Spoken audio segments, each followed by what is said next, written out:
Next, we're diving into a project that's bold, emotional, and honestly, one of the best things I've heard all year.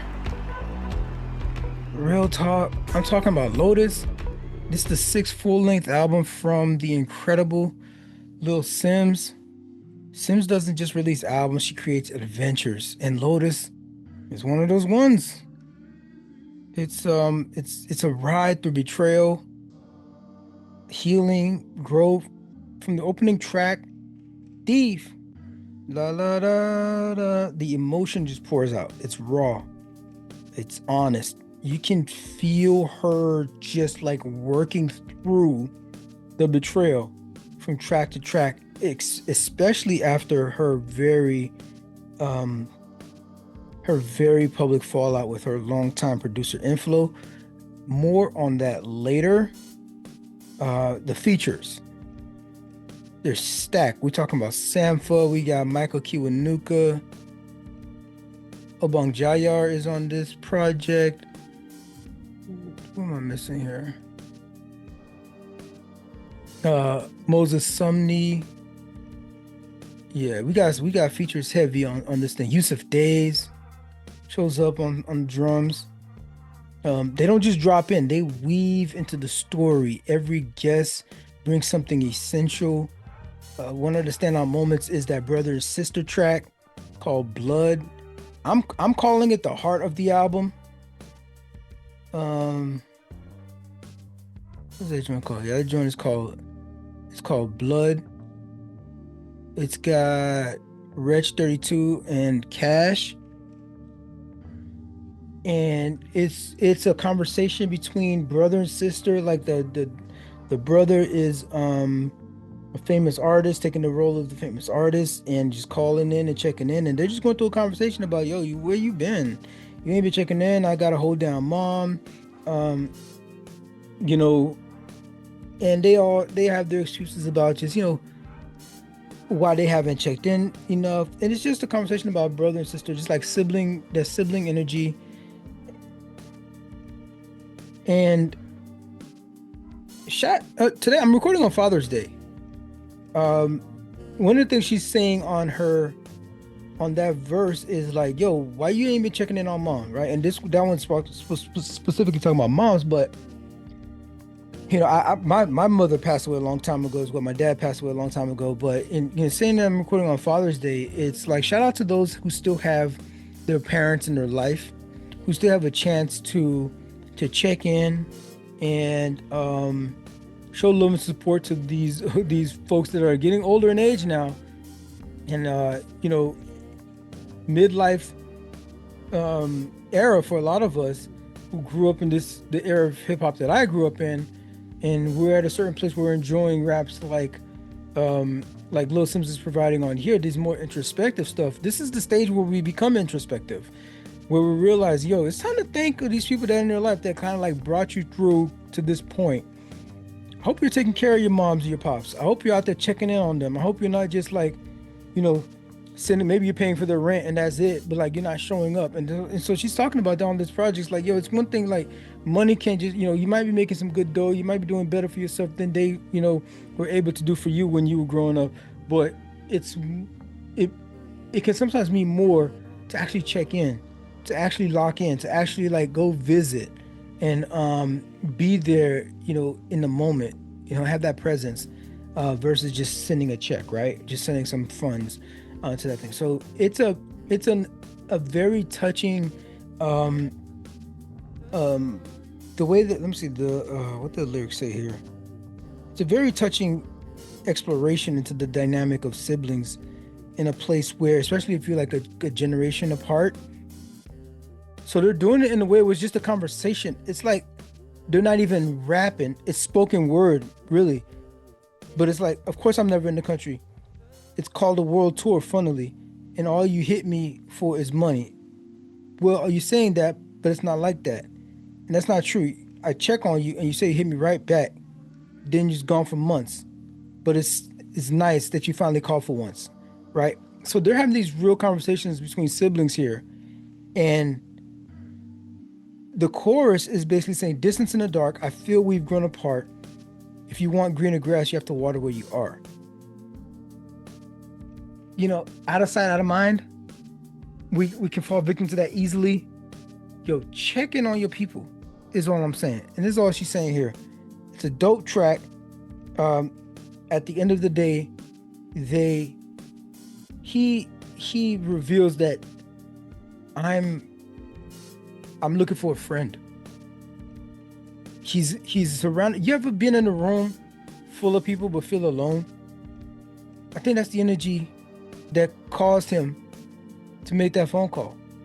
To just, I need to check in with somebody who's really there for me, somebody who really cares about me, and not just these yes men that I'm surrounded with, not just these party animals that that we could just go through an evening with because we just had a show or something like that. These are some real moments that she's sharing on this thing. Very introspective moments. Songs like Hollow, Flood is another one. Um, it's almost like you're reading entries into her private journal. And just these vulnerable spaces, you can just fall into it because you can relate. But she flips the script on something like Young and Lion, and that's Young is the third track on this joint. Lion is in the middle. Dead Center, that one's got Obang Jayar on there. Another dope track. He's featured a couple times on this project. Where on those tracks, she's bringing confidence. She's bringing power. She's saying that behind this music, as much as you enjoy, there's a real story happening here. So that brings me back to what I was saying about the legal battle with Simz and Inflow. Inflow is on the music collective Salt, and I've talked about Salt in the past. I've featured Salt. This is this collective. They're trying to be independent from like the majors and stuff, but apparently Simz let Dean Cover is his real name. Inflow is his real name. Dean Cover. She loaned him 1.7 million. And part of that was this is 1.7 million euro, and part of that was to cover the live show, which I think I had like a little bit of a snippet on there when I recorded the Salt episode. Go through our channel, my channel, and look up SAULT. I love their music. They are kind of religious leaning, but it's not like in your face kind of thing. They put on this like extravagant, like avant-garde kind of show in London, and she kind of fronted the money. She performed on there as probably whatever deal they made, but like she fronted the funds to make this thing happen, and she says she never got paid and all this and paid back, and so there's a whole feud happening there. This is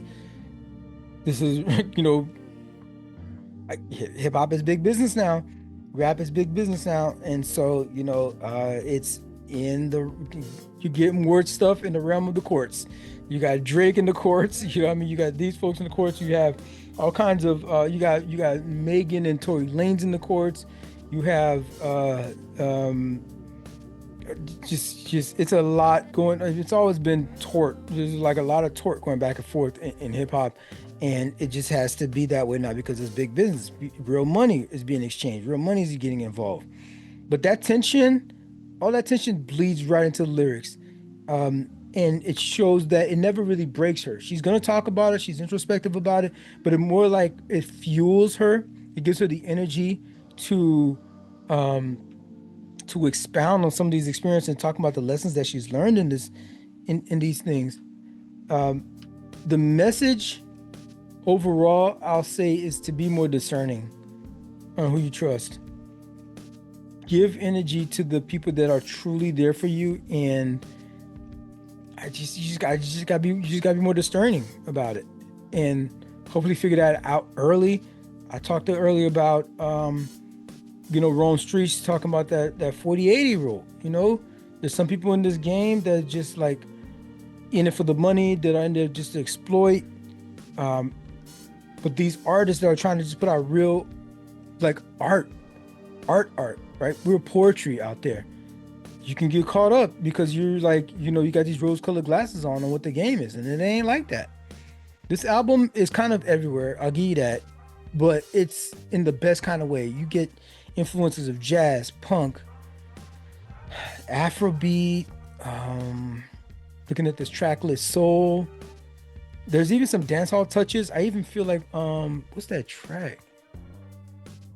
I feel like I feel like I even get like a bossa nova vibe on this one joint. I forgot which track that was. There's like a bossa nova vibe um on that thing. And but it sounds nothing. It sounds distinctly different from Simz's previous projects. I mean, clearly she's not Inflo is not producing this one. This is this cat Miles Clinton James, and he brings this fresh energy across the whole thing. It's bold, it's a little bit wilder, it sounds a little bit more global and daring, which is just like Sims herself, you know what I mean, trying some experimental sounds and being worldly. She's Nigerian, you know, and so an amalgamation of what it is of her identity. I feel like she's really represented well with the production on this thing, and it never feels chaotic though. It just feels that it's cohesive. It's definitely cohesive. It flows effortlessly, track by track. Um, it's like it's more like chapters in a novel. So you know the general overall story does come together. Even though the chapters might have different flavors, but it's still consistent throughout. I love the way that um, it's layered. It's it's um it's laid out. This is one that definitely was curated properly. I appreciate them taking their time to spread these things out. Um, Miles crafts a unique landscape. He's blending these like live instruments in with the electronic textures in a way that feels fresh. It feels deliberate. It feels like it's not just programmed beats and samples, but you could hear the real musicians just like breathing life into this thing. The strings, they swell, they fall with purpose. Keys are rich and dynamic. The drums, especially with Days, man, Days solo. Days, Yusuf Days um has this drum solo on this track, on the title track, Lotus. Also got Michael Kiwanuka on that joint. His vocals are amazing, smooth and just soulful, but like um they feel indigenous. I don't know. That word just feels like it fits. They feel indigenous. Yusuf Days is has a solo on the tail end of that joint. It feels like this track would have closed out the album perfectly. Be like, yo, that's how you land a plane on a thing. But of course, it's not. It's the third to last, tertiary to the last song. You have Lonely and then Blue that comes after, and Blue has Sanford on that joint. Love Sanford. Sanford is somebody I'm gonna be listening to for the rest of my life. Whenever he drops anything, I'm gonna be here for it. Um, so that's just that one little quip. I feel like Lotus gonna close out the album, but I can't miss out on that Sanford track. Lonely is very introspective. It's very like it's like landing. It's the landing, and then Blue is like touches down at the end there. It's it's amazing work that she's done on every. I think I liked every track. There's two tracks on here that I didn't hit the like button on. You know, this is more of a positive review of stuff that I like, so I'm not even gonna put energy into that. But you might like those tracks. You know, like matter of fact, I'll just say right here, Young. That track kind of like feels a little displaced, but if you listen to the lyrics, you know where it's coming from, right? But the sound, it kind of takes me out of the whole vibe. It takes me back a little bit. The album overall feels dramatic. It feels personal, and that one kind of like pulls me out a little bit. The album balances these moments of whisper, quiet vulnerability with some episodes of like powerful and defiant sound. It's like a soundscape for that. So that one track kind of feels a little bit out of place. It's just like where do you fit in all this? But I'm not it's still a good song in and of itself. So I'll just leave it there and accept it for what it is. The best way I say experiencing this project is to it has to be an immersive setting. You gotta really lock in. It's definitely a headphones on. The production is just so layered. There's just so many nuances that you gotta really lean into the textures and the details of this thing. And like the flower that it's named after, the lotus, she's describing how, coming out of the mud, she's in full beauty, in full growth mode, strong, full bloom. Lil Simz on this project is her most, I don't know if creative, like she's definitely this is the most personal, the most honest she might have been. Personal honesty on any of her projects. I'm not saying it's her best work, but it's definitely top three, and it's not three.